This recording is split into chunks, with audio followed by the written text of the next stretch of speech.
اللہ اکبر اللہ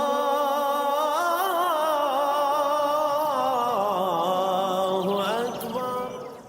اعوذ باللہ من الشیطان الرجیم، بسم اللہ الرحمن الرحیم۔ فکر اقبال یوٹیوب چینل میں تمام ساتھیوں کو خوش آمدید۔ رسالہ غوث اعظم جو ہے، رسالہ غوث اعظم میں 360 سوال اور جواب ہے۔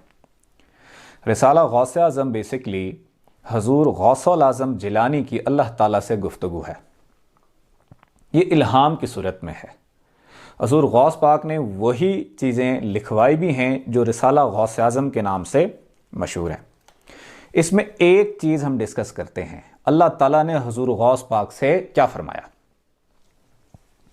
حضور غوث پاک سے فرمایا کہ جو باطن میں میری طرف سفر سے محروم رہا، جو باطن میں میری طرف سفر سے محروم رہا، اس کو ظاہر سفر میں مبتلا کرتا ہوں، یعنی اس کو ظاہری سفر میں میں مبتلا کرتا ہوں، اس کو میری طرف سے اور کچھ نہیں ملتا، اس کو میری طرف سے اور کچھ نہیں سوائے اس کے ظاہری سفر کے ذریعے مزید دوری مزید دوری مزید دوری۔ سمجھ نہیں آئی؟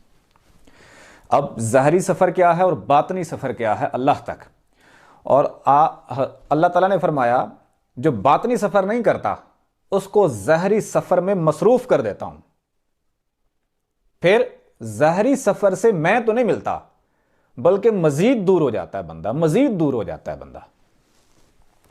یہ حضرت انسان ہے، یہ انسان کا جسم ہے۔ انسان کے جسم کے اندر جو مخلوقیں ہیں، جو روح کی نائب ہے، اس کو لطائف کہتے ہیں۔ ہم جو رہتے ہیں وہ عالم ناسوت ہے، یہ عالم ظاہر ہے۔ باقی جتنے بھی جہان ہیں، ملکوت ہے، عنکبوت ہے، جبروت ہے، لاہوت ہے، وحدت ہے، یہ باطن کے جہان ہیں۔ لیکن اس میں اللہ اس میں بھی نہیں ہے، صفات ہیں، ذات نہیں ہے۔ اس سے اوپر آخری جہان جو احدیت ہے، اس کے جو مقام ہے کعبہ قوسین کا، اللہ یہاں ہے۔ اب یہاں تک جسم سے تو پہنچ نہیں سکتے۔ جسم کے ذریعے سے آپ جتنا بھی دنیا میں سفر کر لو، صرف عالم ناسوت کو ہی کراس نہیں کر سکتے، عالم ناسوت کو کراس نہیں کر سکتے۔ اور جو سائنسدان کہتے ہیں کوئی ایسا جہاز بھی اگر دریافت کر لیں، کیونکہ اس میں بہت سے سیارے، ستارے، گلیکسیز اتنی ہیں کہ انسان اس دنیا میں ہی کھو جاتا ہے جسم کے ذریعے سے، جسم سے نہیں پہنچ سکتا اللہ تک۔ پھر جو باطن کو زندہ کرتے ہیں، جسم تو اس کعبہ قوسین کے مقام پہ پہنچ نہیں سکتا، جسم نور نہیں ہے، جسم کے اندر کی مخلوقیں نور ہیں، اللہ تعالیٰ کا نور ہے، اللہ تعالیٰ کے نور سے تخلیق کی گئی ہیں۔ کائنات میں ایک ہستی جس کا جسم بھی سراپا نور تھا، وہ ہے آقا دو جہاں محمد مصطفیٰ صلی اللہ علیہ وسلم۔ حضور پاک جسم سمیت ان سب جہانوں کو کراس کرتے ہوئے کعبہ قوسین کے مقام پر پہنچے تھے۔ اب کوئی بندہ حضور پاک کے وسیلے سے جو کعبہ قوسین کے مقام پر پہنچنا چاہتا ہے، تو اس کو باطن میں اپنے ان 7 لطائف کی تعلیم حاصل کرنی پڑے گی، ان نوری مخلوقوں کو تیار کرنا پڑے گا، یہ جسم سے نکلتی ہیں اور باطن کا سفر رب کی ذات تک جاتا ہے۔ اقبال نے کہا باغ بہشت سے مجھے حکم سفر دیا تھا کیوں، تم نے جنت سے کیوں نکالا تھا، عالم ناسوت میں بھیجا ہے، کار جہاں دراز ہے، اب میرا انتظار کر، میں آ رہا ہوں ان سب جہانوں کو کراس کرتے ہوئے۔ اب جو بندہ باطن کو نہیں سمجھتا کہ انسان کے اندر کیا ہے، تو پھر اللہ فرماتا ہے وہ ظاہری سفر میں مبتلا ہو جاتا ہے، جسم کے سفر میں، پھر وہ زیر زبر کے فرق میں لگ جاتا ہے، شد مد پیش جز، اور ان تمام چکر میں نا وہ مزید پیچھے ہوتا جاتا ہے، پیچھے ہوتا جاتا ہے، اللہ سے مزید دور ہو جاتا ہے۔ دجال کیا ہوگا؟ دجال یہی تو ہوگا، اس کے پاس ظاہری علم ہوگا، اور ظاہری علم کے ذریعے سے ہی وہ اللہ سے مزید دور مزید دور مزید دور ہو جائے گا۔ جبکہ امام مہدی علیہ السلام باطن کا علم بھی سکھائیں گے، باطن کی چیزیں بھی سکھائیں گے۔ اصل سفر رب کی ذات کا انسان کا باطن کا ہے، ظاہر کا نہیں ہے۔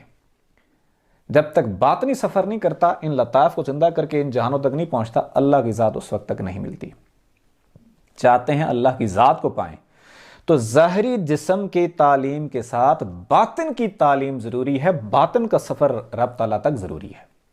جن لوگوں کی دل کی دھڑکنیں اللہ اللہ کرنا شروع کر دی ہیں، یا اللہ اللہ کرنے کی کوشش کر رہے ہیں، یا دل کی دھڑکنوں میں اللہ اللہ کی صدا آنے لگ گئی ہے، یا دل کے اوپر لفظ اللہ لکھا نظر آ رہا ہے، ان کی آہستہ آہستہ باطن کی منزل اللہ تک چل پڑی ہے۔ مزید اگر کوشش کریں گے، کاوش کریں گے، تو ایک دن آپ کی یہ منزل رب تعالیٰ کی ذات تک پہنچ ہی جائے گی۔ تو باطن کا سفر کریں۔ جب تک باطن سے آگاہ نہیں ہوں گے، ظاہری سفر سے آپ کو جنت تو بمشکل مل جائے گی، رب کی ذات نہیں ملنی۔ جنت تو عالم ملکوت میں ہے، جبکہ یہاں پر رب کی ذات جو ہے وہ کعبہ قوسین کے مقام پر ہے۔ ساتوں جنتیں یہاں ہیں، لیکن رب کی ذات نہیں ہے۔ رب کی ذات کو پانے کے لیے باطن کا سفر کرنا ضروری ہے۔ حضور غوث پاک اس باطن کے فرمان پر جو عمل کرنا چاہتا ہے، رب کی ذات تک سفر کرنا چاہتا ہے، تو اپنے قلب کا انتخاب کر لے۔ آہستہ آہستہ دوسرے لطائف بھی زندہ ہو کے ذکر قلب، ذکر اللہ کے نور سے پھر یہ تربیت پا کے ان جہانوں میں جانا شروع ہو جاتے ہیں۔ باطن کے سفر کا آغاز کیجیے، دل کا انتخاب کیجیے، دل کی دھڑکنوں کے ساتھ پڑھتے رہیں، ہر لمحہ ہر گھڑی اللہ اللہ اللہ۔ اللہ اللہ اللہ اللہ اللہ اللہ اللہ اللہ اللہ اللہ اللہ اللہ اللہ اللہ اللہ اللہ اللہ اللہ اللہ لا الہ الا اللہ محمد رسول اللہ۔